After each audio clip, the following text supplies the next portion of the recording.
Welcome guys to another Before You Buy video. So sa mga bago pa lang sa channel na to, the Before You Buy series is a video playlist where I provide a general overview of stocks that are a part of the Philippine stock market. And for this video, I'll be talking about International Container Terminal Services Incorporated, stock code ICT. So for this video, as usual, ito yung mga segments ng video na to. So, pag-usapan muna natin yung ownership structure. So, for the ownership structure, this is a screenshot ng donut chart ng ownership structure ng ICT galing sa mismong website nila. So, makikita natin dito na 37.81% is nasa public ownership, which means ito yung collective na shares na hawak ng mga retail traders, retail investors, foreign investors, foreign funds, institutions, investment firms, etc. And may maliit na percentage na nasa 0.34%, so directors and officers. So ito na yung onting mga shares na hawak ng mga key personnel ng company. And the majority owner with around 61.85%,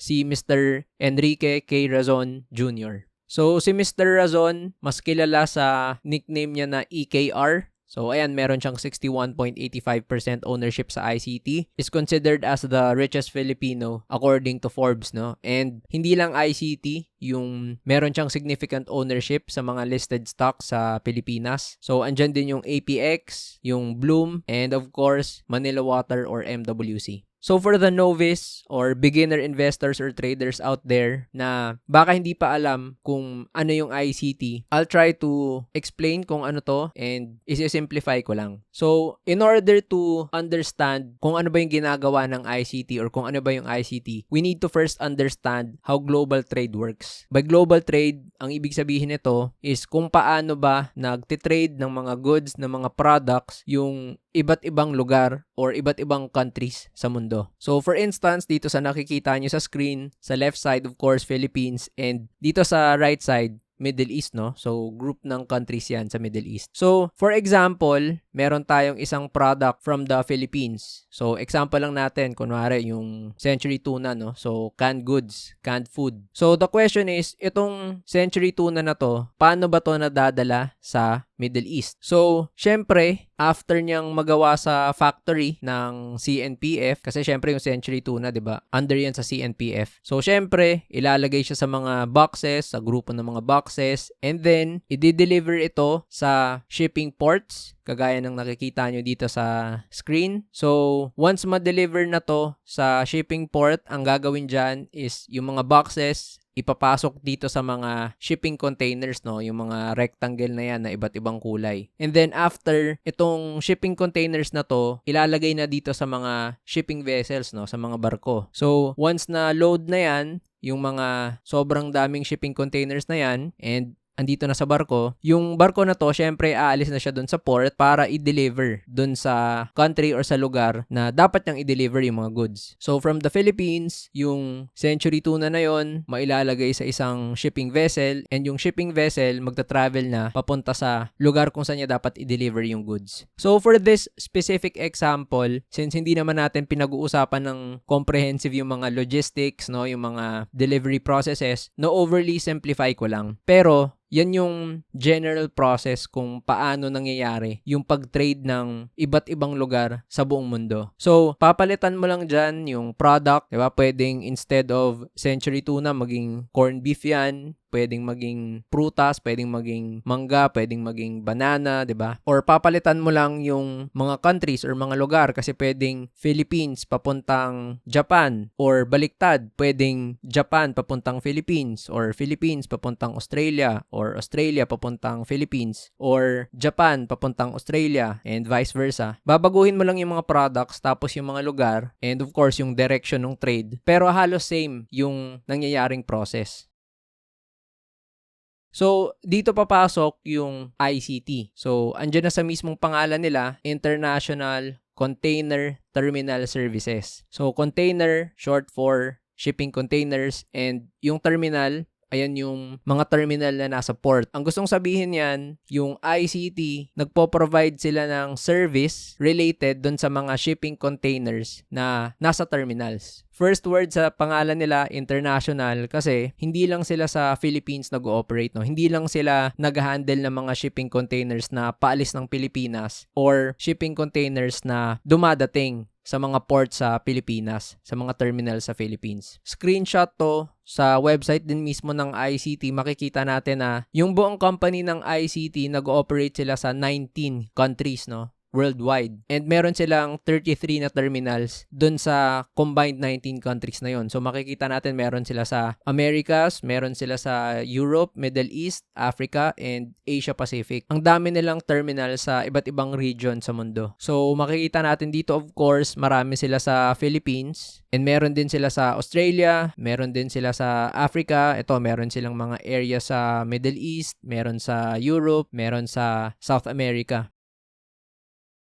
So this is why when we look at the brands under ICT or yung mga companies or subsidiaries na under sa kanila, sobrang dami. So ito siya, no? Hindi ko na isa-isahin yan, pero makikita nyo sa Philippines, ang daming bullet points dyan, ang dami nilang terminals dyan na nag-a-accept ng mga dumadating ng mga shipping vessels or mga shipping vessels na paalis sa Pilipinas. So ayan, sa Americas, South America, Asia Pacific, sa Europe, Middle East, and Africa, kagaya ng sinabi ko kanina. So lahat yan under sa kanila, no? So screenshot din to galing sa website nila. So now that we know na ang ginagawa ng ICT is responsible sila doon sa mga shipping containers na nasa terminals nila sa mga ports, paano ba sila nagkakaroon ng pera? So meron lang naman two ways on how they make revenue, how they make money dun sa mga terminals nila, no, sa mga services na ginagawa nila. Merong tinatawag na on-vessel charges and off-vessel charges. So, pag sinabi nating on-vessel charges, ibig sabihin, kapag related dun sa mga shipping vessels, no. So, kapag may mga shipping containers na ilo-load papunta dun sa mga barko, papunta dun sa mga vessels, may charge yun, no. Yun yung service na pinoprovide nila. Kapag naman may dumating na barko, tapos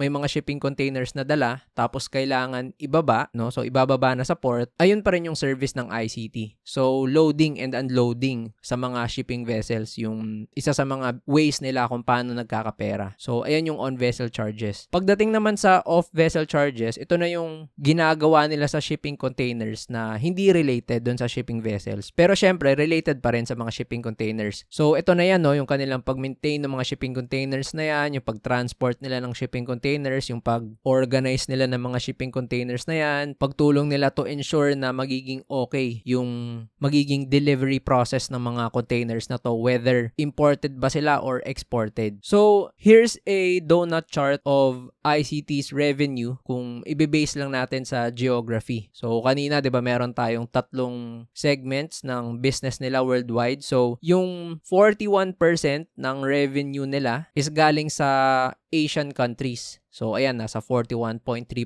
Asia. And then, pangalawa, sa Americas, sa South America, predominantly, nasa 40.4%. And then, yung pinagsama-samang Europe, Middle East, tapos Africa, nasa 18.3%.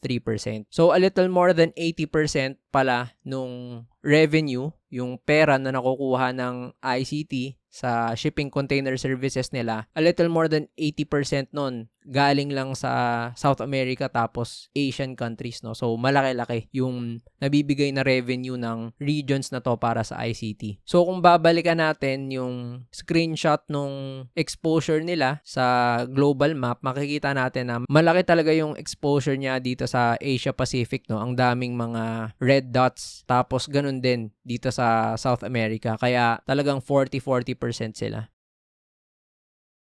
So, what makes ICT effective? And kung ilang buwan ka nang nasa stock market, so napapansin mo naman siguro na despite the other stocks, no, lalo na yung mga blue chips, yung mga first liners, yung mga malalaking mga companies, bumababa yung stock price nila, yung ICT, it's either na maintain niya lang yung stock price niya or tumataas pa, no, despite the downturns or sell downs that are happening sa market natin sa PSE. So, bakit ganun, no? Bakit effective yung ICT? So, kanina pinakita ko yung revenue ng ICT based dun sa geography. So, ito nga, dinivide natin into different segments. Pero, ito kasi yung itsura ng revenue ng ICT pag dinivide naman natin into domestic and international, no? Or Philippines lang tapos international. Pag tinignan natin, makikita natin na yung 30% pala nung business ng ICT sa Philippines. Pero yung halos 70% nung negosyo nila or yung perang nakukuha nila is labas na sa Pilipinas. So, one of the reasons kung bakit effective yung ICT is because majority nung negosyo nila hindi naman galing sa Pilipinas. So, despite na ang daming nangyayaring issues sa Philippines, no, nung last year about sa corruption scandal, about sa effects ng Middle East conflict na nagkakaroon ng inflationary environment dito sa Philippines, tapos despite nag-increase yung interest rates, yung ICT, it's either stable lang yung stock price niya or tumataas. Kasi makikita natin na majority nga nung pera nila galing sa mga iba't ibang countries. So, kung wala namang issues sa iba't ibang countries na yon, okay naman yung economy nila, may makukuha pa rin na maganda at okay na revenue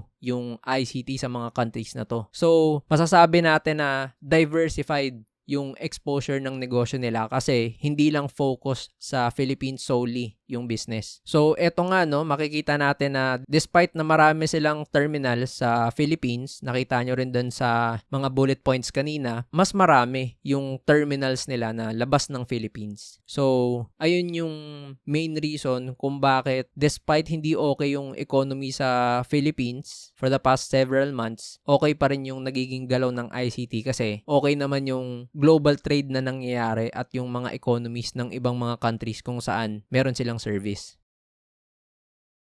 So now that we've talked about how ICT makes money, so tingnan naman natin kung paano nagsispend ng money yung ICT, kung saan napupunta yung expenses nila. So here's another donut chart and makikita natin dito na since they are primarily a service company and talagang the most ng business nila or nung service nila is related talaga dito sa mga nakikita nating mga structures, mga machines, kung paano niloload at ina-unload yung mga shipping containers, kung paano sila tina-transport, mine-maintain, pine-prepare para sa delivery. So, hindi naman nakakagulat na mataas talaga yung OPEX nila, no? Yung expenses nila pagdating sa operations, itong core operations, nasa 44.30%. So, halos kalahati ng negosyo nila, yung expenses, dun talaga napupunta. So, yung second largest na cut dun sa expenses mix nila dito sa donut chart is yung financing costs and interests. So, expected din na mataas yung financing costs and interest nila kasi yung ICT, no, based na pag-usapan natin so far, ayun nga, yung negosyo nila talagang capital intensive kasi grabe yung machinery nila, grabe yung equipment, grabe yung mga structures, syempre kailangan ng malaking kapital para magawa yung negosyo nila. So, of course, nung sinisimulan nila yung pag-expand nila tapos pag-maintain at paggawa nitong mga terminals na to, syempre kinailangan nilang umutang, 'di ba? So, kailangan nilang maghanap ng mga funding mechanisms para dyan. So, of course, kailangan nilang bayaran yung mga interest sa utang na yon. So, nagbabayad sila ng debt, syempre. So, ayan, nasa 21.4% nung expenses nila. And then, the third one, yung depreciation and amortization. So, ayun nga, again, since ICT is grabe yung physical assets nila, yung mga equipment, diba, yung mga machinery, yung mga physical assets, of course, meron silang depreciation and amortization na non-cash expenses. And malaki-laki din yan. Nasa halos 1/5 na nung expenses nila. And then, pang-apat, pinakamaliit compared sa ibang segments, pero malaki pa rin kasi nasa 16.1%, government port share. And yung government port share na yan, yung ICT kasi, dun sa mga countries na meron siyang negosyo, dun sa mga terminals na nasa specific countries, yung mga ports na to, kung nasaan yung mga terminals nila, kung nasaan yung mga equipment nila, hindi naman sila yung nagmamay-ari ng lupa na yon, diba? Of course, pwedeng ibang private companies yung may-ari ng lupa na yon, yung mga ports na yon, or di kaya yung mismong gobyerno nung country na yon yung may-ari. So, may binabayaran yung ICT dun sa government na yon na pwede nating masabing share ng profits or pwedeng renta nila. So, ito yung binabayad ng ICT sa mga specific countries kung saan sila nag-ooperate para magkaroon sila ng right to operate yung kanilang shipping container service. So, ibig sabihin, nagbabayad sila sa mga different countries sa South America, nagbabayad sila sa mga countries na meron silang terminal sa Europe, meron silang binabayaran sa Middle East, sa Africa, at sa iba't iba pang lugar. So, who are the major competitors of ICT? So, pagdating sa listed companies in the PSE, so, nilagay ko lang dito yung ATI or Asian Terminals Incorporated kasi previously, listed sila sa PSE, no? But of course, nakapag-delist na sila a few months back. So, officially, hindi na talaga siya listed sa ngayon. It's just that nilagay ko lang siya dito as an example na previously listed company. So, pagdating naman sa non-listed na companies, so sobrang dami nito of course since ang competitors ng ICT is syempre lahat ng mga nagpo-provide ng terminal services, lahat ng nagpo-provide ng shipping container services sa iba't ibang countries, no? So, of course, hindi ko na iisa-isahin lahat ng mga companies na yon dahil mauubos yung oras natin sa dinami-dami ng mga competitors na yan sa iba't ibang countries. So, nilagay ko lang dito yung sample ng mga kilala at malalaking competitors nila. So, pagdating naman sa positive catalysts, so kung ano yung sa tingin kong makakatulong or mga events or scenarios na makakapagpa-benefit sa ICT. So, number 1, improving commerce and trade. And simple lang yung rason kung bakit. Kung makikita nyo tong image na nasa screen, ayan yung global map and makikita nyo may mga iba't ibang linya in between ng mga countries or mga regions sa mundo. So, ayun mga nakikita nyong mga lines na yan, ayun yung mga ruta ng mga shipping vessels. So, makikita nyo, 'di ba, may mga connection from South America papuntang North America. Meron tayong makikitang connection from Africa papuntang South America. May makikita tayong connection from different parts of Asia papuntang Africa, different parts of Asia papuntang North America, papuntang Canada. So, sobrang dami, 'di ba? So, definitely it's a positive catalyst para sa ICT kapag nag-improve yung global commerce and global trade. Kasi, ibig sabihin nun, kung may mga countries na mas madami silang ini-export na mga products and mas marami silang ini-import na products, 'di ba? Mas maraming shipping containers 'yun.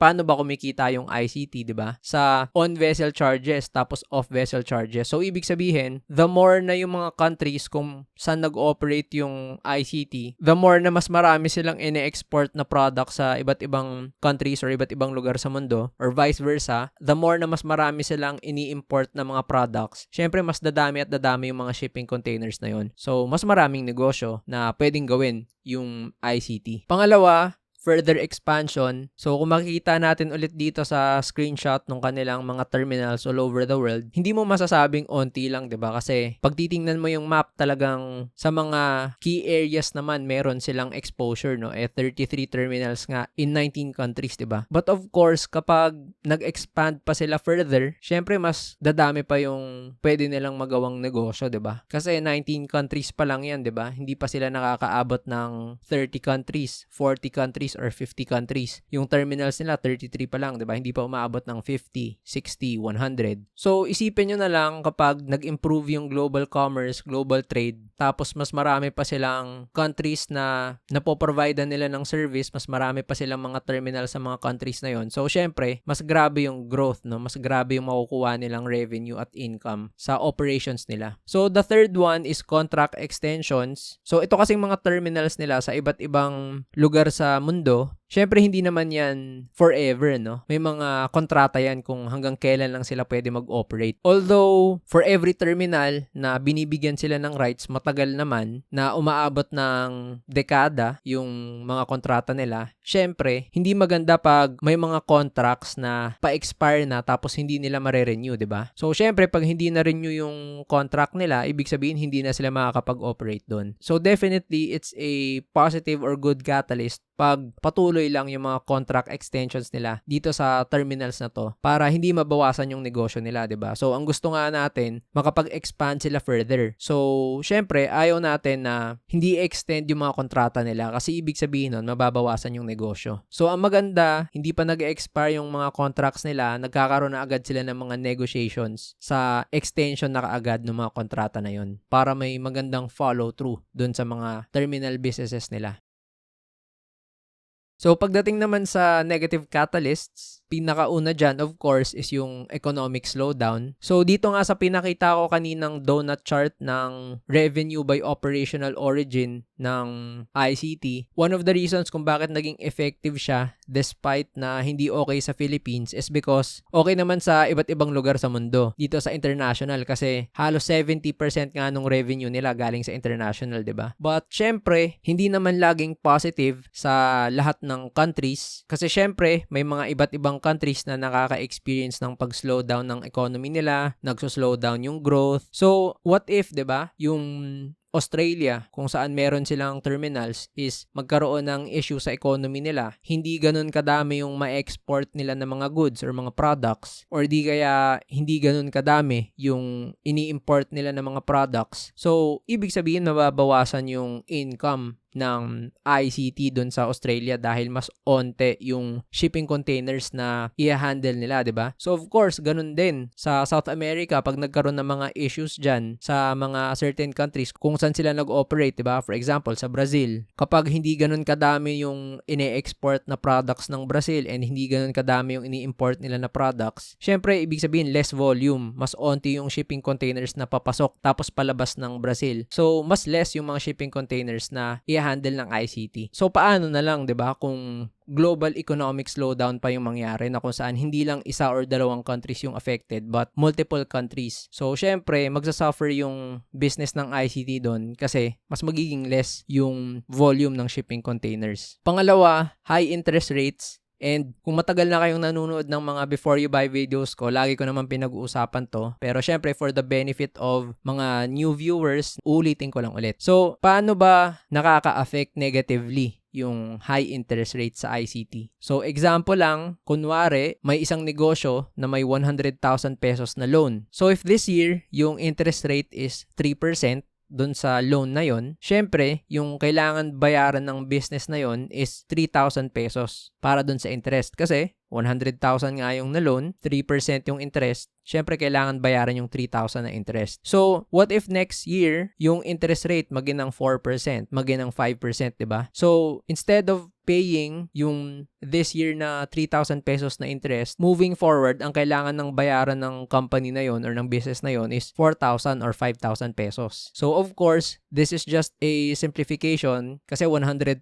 no, para madali lang natin makompute yung percentages. Pero pagdating sa mga malalaking companies kagaya ng ICT, malaking bagay na yung pag-increase ng interest ng 0.5% or 1%, no? Kahit ilang percentage points lang, sobrang importante niyan. Bakit? Kasi for ICT, yung interest-bearing debt niya nasa $3.15 billion or depende sa exchange rate, masasabi natin na less than 200 billion. So, isipin nyo na lang yung interest niyan. Kung yung interest ng mga combined loans niya pwedeng maging 4%, paano pag naging 4.5 yun? Paano pag naging 5%, diba? Gaano kalaking pera yung kailangan bayaran ng ICT as interest dun sa loan na yon na pwede pa sanang magamit pagpa-expand ng negosyo niya or magamit sa pagbigay ng dividends, 'di ba? So gaya nga ng pinakita ko kanina sa donut chart, ang laki nung cut ng financing costs and interests sa expenses mix niya, no? Nasa 21.4%.